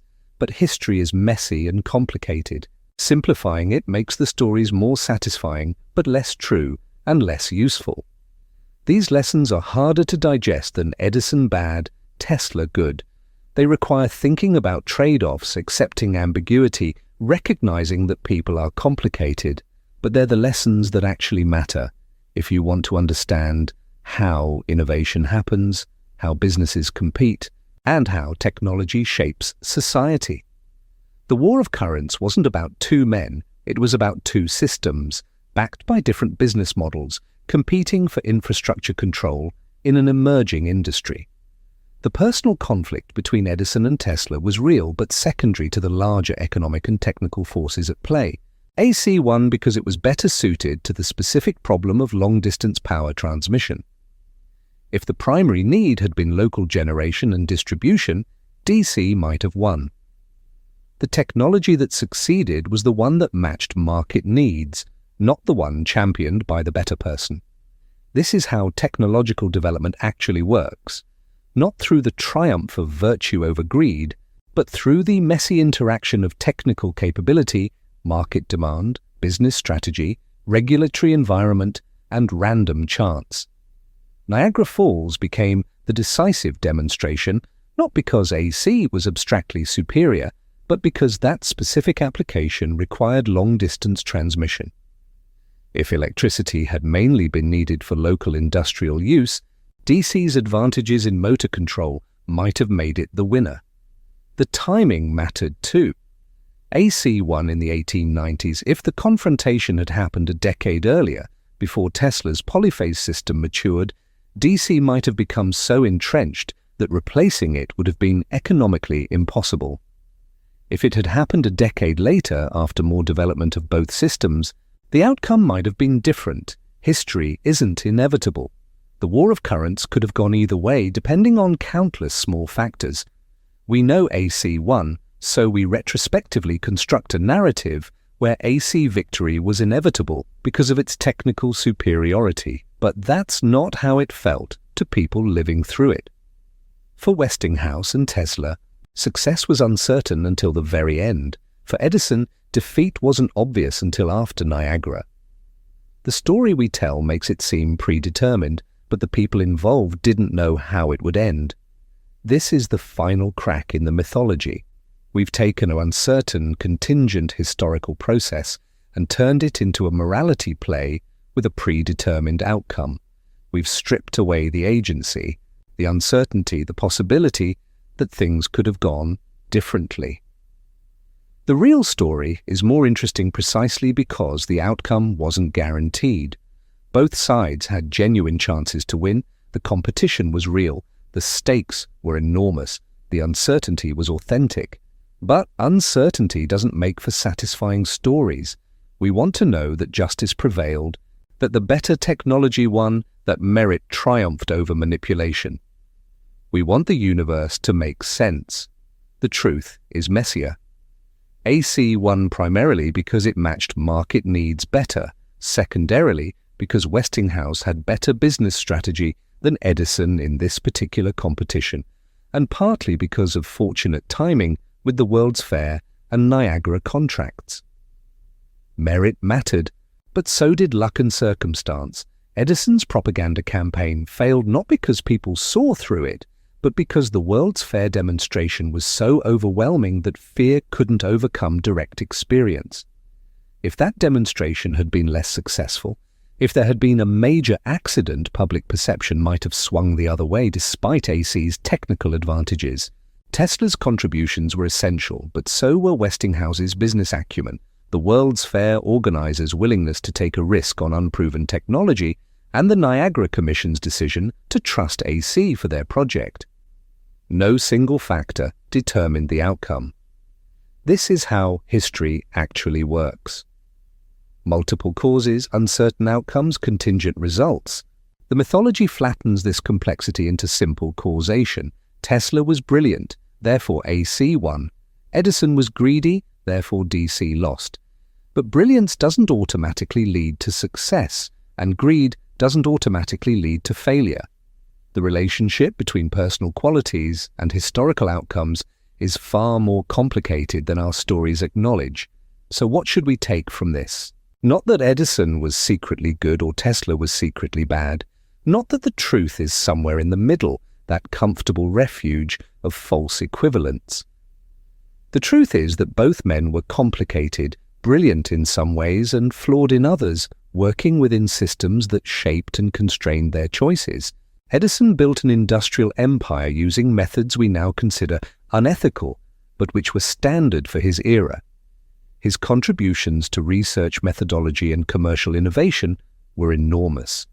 His propaganda campaign against AC was dishonest and cruel to animals. Both things are true simultaneously.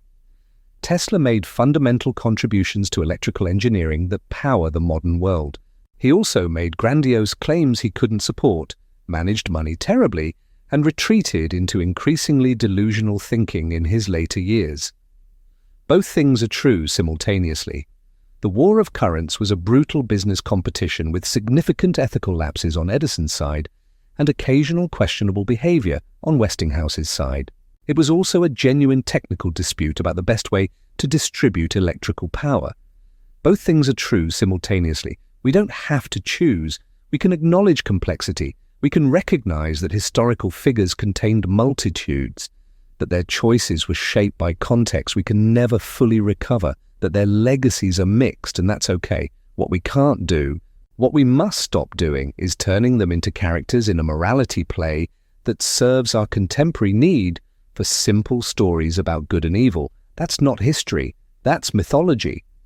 And mythology, however satisfying, is a poor guide to understanding how the world actually works. The real Edison, the real Tesla, the real war of currents are all more interesting than the simplified versions we've inherited. They're also more useful as guides to understanding innovation, competition, ethics, and the complicated relationship between all three. We do both men a disservice when we simplify them. We do ourselves a disservice when we accept simplified stories instead of demanding complicated truth. History is messy. People are contradictory. Progress is uneven and uncertain. That's not a bug. That's the feature. That's what makes history worth studying instead of just consuming as entertainment. January 7th, 1943, New Yorker hotel, room 3327. A brilliant troubled man dies alone, surrounded by papers filled with ideas that range from visionary to delusional, mourned by thousands but understood by few. October 18th, 1931, Glenmont Estate, West Orange. A complex, driven man dies surrounded by family and colleagues, mourned by millions, celebrated as America's greatest inventor, despite methods we would now condemn. Two men who should never have met, whose conflict shaped civilization, whose legacies remain contested and weaponized for contemporary purposes, neither the heroes nor the villains we've made them. Just human beings, brilliant and flawed, navigating forces larger than themselves, leaving marks on history that transcend their intentions. The current war ended over a century ago. AC 1. The infrastructure we use today descends directly from Tesla's patents and Westinghouse's business model. Every time you turn on a light, charge your phone, or use any electrical device, you're benefiting from the system that triumphed in the 1890s. But the war over the story continues. Edison versus Tesla, capitalism versus genius, pragmatism versus vision. We're still fighting about what this conflict meant, what it says about innovation and ethics, who deserves credit and who deserves blame. Maybe that's the real legacy, not the specific technologies, not the business outcomes, but the eternal argument about how progress happens, what we owe to brilliant individuals versus systematic effort, how we balance innovation with ethics, whether genius gives someone license to ignore social norms. These are the questions the Edison-Tesla rivalry raises, and they matter more now than ever. We live in an age of massive technological change driven by complex figures who don't fit simple moral categories. Understanding how to think about Edison and Tesla, how to hold their contradictions without collapsing into simplification, prepares us to think clearly about contemporary innovators. Elon Musk isn't Edison or Tesla. He's Elon Musk, equally complicated, equally resistant to simple characterization. But the way we argue about Musk echoes the way we argue about Edison and Tesla. The same tensions between innovation and ethics, vision and pragmatism, individual genius and systematic effort. Jeff Bezos, Mark Zuckerberg, any major tech figure faces similar debates. Are they visionaries or robber barons? Innovators or exploiters? The truth, as with Edison and Tesla, is probably both, in different proportions for different people, but always too complicated for simple stories. If we can't think clearly about historical figures with a century of perspective, we have no hope of thinking clearly about contemporary ones. The skills required are the same: tolerance for ambiguity, resistance to simplification, willingness to hold contradictions without resolving them prematurely. The mythology around Edison and Tesla is comfortable. It gives us clear answers, moral certainty, heroes to admire, and villains to condemn. But comfort is the enemy of understanding. The complicated truth is more valuable precisely because it's uncomfortable. You came here expecting to have your beliefs confirmed about evil Edison and martyred Tesla. Instead, I've tried to show you that almost everything you believe is incomplete, oversimplified, or simply wrong. Not because the facts are wrong, but because the story you've been told left out everything that didn't fit the narrative. The $50,000 promise that might never have happened. The electric chair campaign Edison orchestrated while maintaining deniability. Topsy the elephant, executed a decade after the current war ended, posthumously conscripted into a propaganda battle she had nothing to do with. Tesla's decision to tear up his royalty contract, heroic or foolish or coerced, we'll never know. His descent into grandiose delusion, inseparable from his genuine brilliance. Edison's fundamental contributions to industrial research, dismissed because we've decided he was a villain. All of it more complicated than the stories allow, all of it more interesting because it's complicated. all of it more useful for understanding how innovation actually happens, how businesses compete, how history unfolds through the interaction of brilliant individuals and impersonal forces. The War of Currents wasn't about two men, it was about two systems, two approaches to technological development, two visions of how electrical infrastructure should evolve. The men matter because they embodied these approaches and drove the competition forward, but they didn't create the forces that shaped the outcome. AC won because it solved the right problem at the right time, with the right business model behind it. DC lost because it couldn't scale to meet the demands of citywide electrical distribution. Edison's propaganda couldn't overcome AC's technical advantages. Tesla's brilliance couldn't guarantee success without Westinghouse's business acumen. Multiple factors, uncertain outcomes, contingent results. That's how history works. Not through the triumph of virtue or the defeat of vice, but through the messy interaction of technology, business, personality, and chance. We want it to be simpler. We want our heroes pure and our villains irredeemable. We want to believe that merit inevitably triumphs, that innovation always wins against obstruction, that justice prevails in the end. Sometimes it does, sometimes it doesn't. Sometimes, as with the War of Currents, it mostly does, but for complicated reasons that don't fit our preferred narratives. That's the lesson. Not that Edison was good or bad, not that Tesla was a saint or a fool, but that history is complicated, people are contradictory, and progress happens through mechanisms that don't respect our need for moral clarity. If you can hold that contradiction, if you can resist the urge to simplify these men into archetypes, if you can appreciate their genuine contributions while acknowledging their serious flaws, then you've learned something more valuable than any simple story could teach. The current war is over, AC won, but the war over the story continues, and that war matters because it shapes how we think about innovation, ethics, and the complicated relationship between brilliant individuals and the systems they work within. Choose complicated truth over comfortable mythology. Choose ambiguity over certainty. Choose the messy reality over the simplified story. That's what history demands of us, if we're brave enough to accept it. That's what Edison and Tesla deserve from us, if we're honest enough to see them as they actually were, rather than as we need them to be. Two men who should never have met, whose conflict transformed civilization, whose legacies remain contested because we can't agree on what their lives meant. Not heroes, not villains. Just human beings, brilliant and flawed, doing their best with the tools and understanding available to them, leaving marks on history that transcend their intentions. And perhaps that's the most important lesson of all. The Edison-Tesla rivalry teaches us that technological progress isn't driven by individual genius or villainy, but by the collision of brilliant minds within specific economic and social contexts. Their conflict wasn't personal destiny, it was structural inevitability.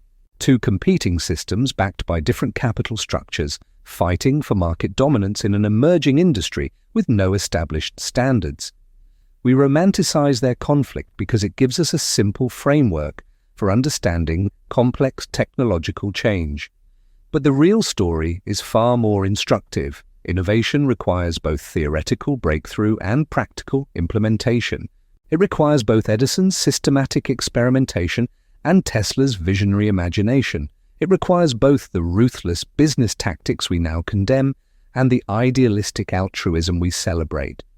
The War of Currents reminds us that progress is always contested, always political, always shaped by forces larger than individual intentions. The better technology doesn't automatically win. Sometimes it needs brilliant marketing, sometimes it needs fortunate timing, sometimes it needs a World's Fair to demonstrate its capabilities to millions of witnesses, and sometimes the people who create revolutionary technologies don't benefit from them personally. Tesla died poor despite inventing the electrical infrastructure that powers modern civilization.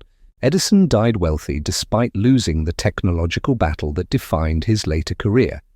Neither outcome was inevitable, both were shaped by choices, circumstances, and the unpredictable intersection of talent with opportunity. If we can hold all of these contradictions simultaneously, if we can resist the urge to simplify these men into moral exemplars or cautionary tales, then we can understand something more valuable than any simple narrative could teach. We can understand how innovation actually works, messily, contingently, through the intersection of brilliant individuals with economic systems, social prejudices, and historical moments that constrain and enable in equal measure. The current that powers your device right now, the electricity flowing through the walls of your home, the infrastructure that makes modern life possible, it all traces back to this conflict between two brilliant, flawed men who shaped our world in ways they never fully understood or intended. Every time you flip a light switch, you're benefiting from Tesla's visionary genius and Edison's calculated ruthlessness, from Westinghouse's shrewd business acumen and the dedication of thousands of unnamed engineers who painstakingly turned abstract theoretical possibilities into tangible, practical realities. That's their true legacy. Not the simplified morality play we've constructed, but the complex and nuanced reality of how competing visions, profoundly flawed individuals, and unpredictable historical contingency combine to create the essential technological foundation of modern civilization. The mythology may be more comfortable and emotionally satisfying, but the messy truth is infinitely more valuable for understanding how real progress actually happens. Well, that's the real story. Complicated, contradictory, deeply uncomfortable, and infinitely more interesting than the simplistic mythology we've built to replace it.